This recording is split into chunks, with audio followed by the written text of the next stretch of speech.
بسم اللہ الرحمن الرحیم۔ ایک اللہ والے ایک مرتبہ رو رہے تھے۔ کسی نے پوچھا حضرت کیا بات ہے، کیوں رو رہے ہیں؟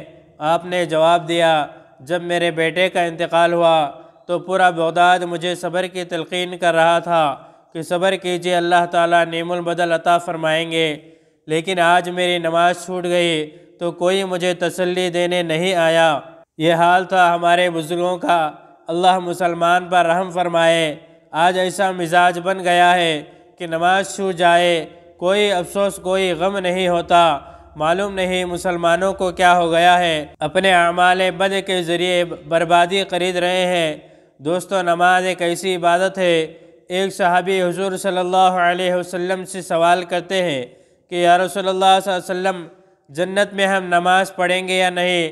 تو آپ صلی اللہ علیہ وسلم نے ارشاد فرمایا کہ نہیں، وہاں نماز نہیں، یعنی وہ اعمال کی جگہ نہیں ہے۔ تو وہ صحابی عرض کرتے ہیں یا رسول اللہ صلی اللہ علیہ وسلم، جس جنت میں نماز نہیں وہ جنت کیا؟ جس جنت میں نماز نہ ہو وہ جنت بیکار ہے۔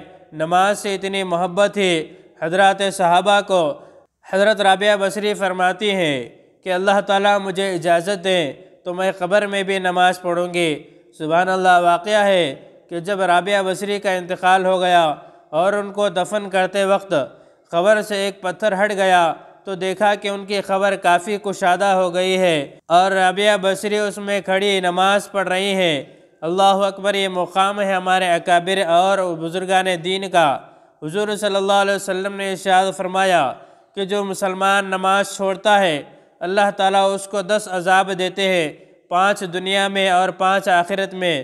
دنیا میں جو 5 عذاب دیتے ہیں ان میں سب سے پہلا اور سب سے ہلکا عذاب یہ ہے کہ اس آدمی کے روزی میں تنگی پیدا کر دی جاتی ہے، والعیاذ باللہ۔ دوستو، نماز پڑھنے پر بھی اللہ تعالیٰ نے انعام رکھا ہے کہ جو نماز پڑھتا ہے اس کو اللہ تعالیٰ 10 انعام عطا فرمائیں گے، 5 دنیا میں اور 5 آخرت میں۔ سب سے پہلا انعام یہ ہے کہ اس کی روزی میں برکت عطا فرماتے ہیں۔ مسلمان برکت بھی چاہتے ہیں، خوشحالی اور زندگی کی ساری خوشیاں بھی، لیکن نماز پڑھنا نہیں چاہتے۔ اللہ تعالیٰ ہم سب کو اور پوری امت کو پکا سچا نمازی بنائے۔ اس طرح کے اور ویڈیوز کے لیے ہمارے چینل کو سبسکرائب کریں، بعد میں ملیں گے بیل آئیکن کو پریس کریں، زیادہ سے زیادہ شیئر کریں۔